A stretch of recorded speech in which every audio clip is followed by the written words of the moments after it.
usifurahi juu yangu, adui yangu, niangukapo mimi nitasimama tena.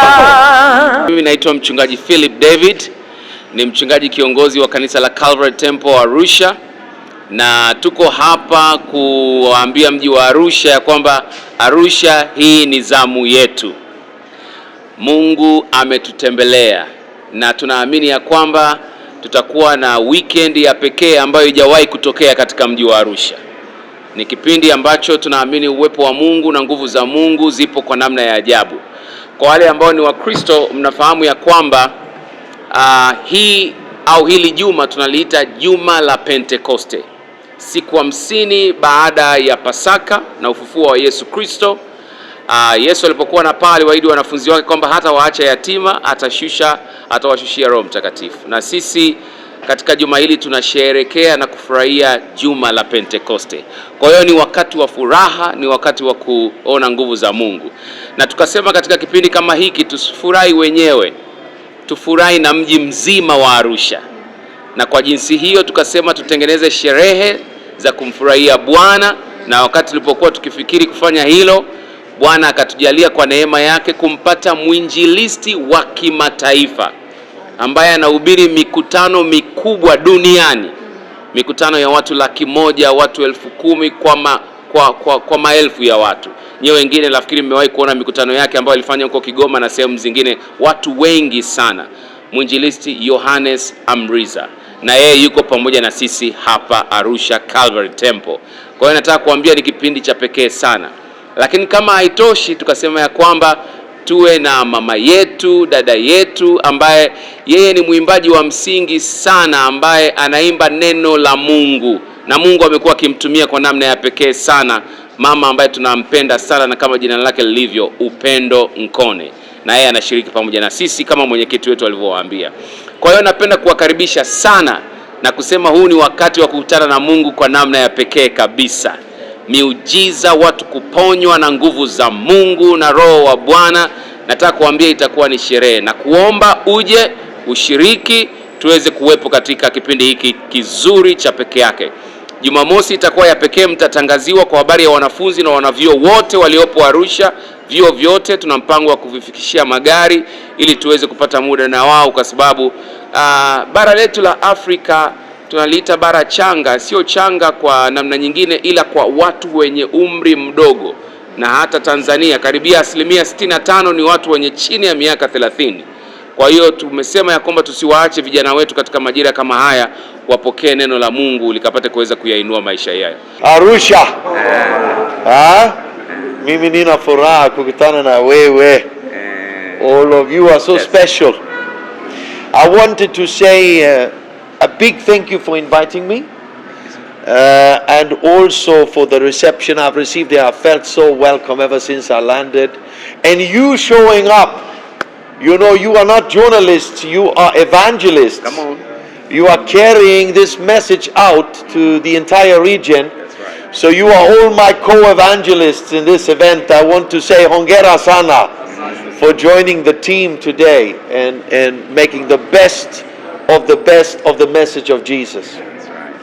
Well, who am I? I always tell the people that I am the ant riding the elephant. You all know that story, right? Mm-hmm. They were best of friends, and he was riding the elephant's ear, the little ant. That's me. God is the elephant in the room when I minister. I'm the little ant sitting on his ear. And as Pastor has already told you, I have a very simple and humble background. Mm-hmm. I had 22 addresses before I turned 18, living with 2 plastic bags. So I was an orphan at age 5, and then I moved from aunt to grandmama everywhere and ended up in the streets. My daddy was a gangster, so he taught me how to open up a car under 3 minutes. We have learned different things from our dads, but my dad taught me to steal and to fight. And my mama was never present. But at age 20, I met a very wonderful girl called Maria. She was interested in Christianity. We are both first generation Christians. But as she started taking me to church, she realized I was drunk all the time. And I had been drunk for 7 years, not sober one day. So she said, before we talk about marriage, you better come to a sober house. And she helped me into a sober house. And there I got to hear about Jesus Christ. And my life was radically transformed. Amen. So I'm a living billboard of what Jesus can do. Come on. You know, this is not about the evangelist or the pastor. This is about what Jesus is going to do for the simple people of Arusha. For each and every one. And what we want you to tell Arusha is that this is not just a conference. This is a festival. That's right. where the Muslim is the honored guest.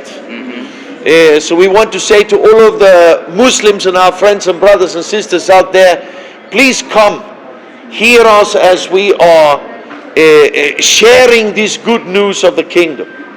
And even to the Hindu business people in town, and to those that are practicing ancestral worship or are in witchcraft, this is the place for them to come now and listen in, and you know, we are open to talk and answer questions after the services, but most of all we want to minister to them what Jesus always ministered. That's right. Mimi naitwa Upendo Nkone, ni mwimbaji wa nyimbo za Injili Tanzania. Ninanyenyekea sana, nawashukuru sana wenyeji wangu Calvary Temple, mchungaji pamoja na management kwa ujumla, kwa kunipendekeza, kunialika kuja kuhudumu mkutano huu mkubwa sana. Naona ni heshima kubwa sana, na nyenyekea, na mshukuru Mungu kwa neema hii. Na namshukuru Mungu kwa ajili ya watu wote ambao watafika na watakutana na Yesu, atawahudumia. Niseme tu Mungu ni mwaminifu na Mungu ni mwema. Usiogope kufika kwenye mkutano eti kwa sababu una dhambi. Yesu amemwaga damu yake msalabani kwa ajili ya dhambi zetu. Njoo tu kwenye mkutano, Yesu atakusamehe na atakuokoa. Anasema dhambi japokuwa nyekundu, yeye ataisafisha. Kwa hiyo hakuna ambacho Mungu hawezi kukifanya. Usifurahi juu yangu, adui yangu, niangukapo mimi nitasimama tena. Hata kama ulianguka, utasimama tena katika jina la Yesu.